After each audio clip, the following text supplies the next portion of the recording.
گناہ سے بچنا چاہتا ہے لیکن بچ نہیں پاتا، تو اب وہ کرے کیا کہ وہ گناہ سے بچے. بس اصل و عنوان آج کا یہی. اتنے سارے گناہ ہیں تو اس کے اتنے سارے علاج بھی تو ہوں گے بچنے کے لیے. سارے علاج تو ہم کر نہیں سکتے. ایک ہی علاج ہر گناہ کا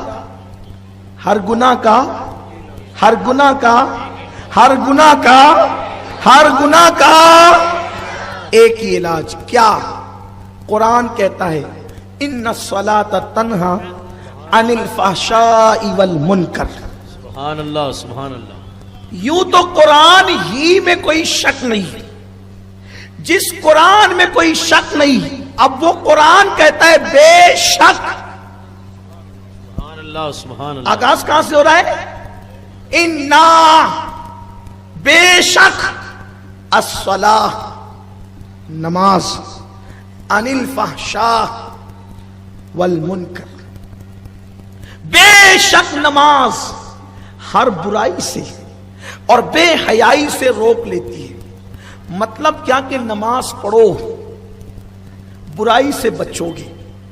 نماز پڑھنا تمہارا کام ہے، برائی سے بچانا نماز کا کام ہے. نماز میں آنا تمہارا کام ہے، گناہ سے روکنا نماز کا کام ہے. برائی سے نماز کی پابندی کرنا تمہارا کام ہے، برائی سے روکنا نماز کا کام ہے. نماز کے لیے اللہ کے گھر تک آنا تمہارا کام ہے، گناہوں کے اڈوں سے روکنا نماز کا کام ہے. آپ کہیں گے نہیں، آج ہم اس بات کو جو آپ کہہ رہے ہیں مشاہدے میں کچھ الگ محسوس کرتے ہیں.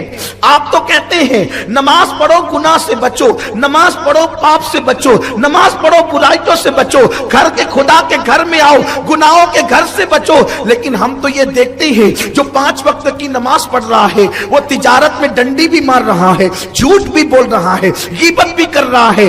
ادھر مسجد سے نکلا ادھر کھڑے ہو کر گالی گلوچ بھی کر رہا ہے، ادھر مسجد سے نکلا ٹوپی اتاری اور عورتوں پہ بد نظری بھی کر رہا ہے.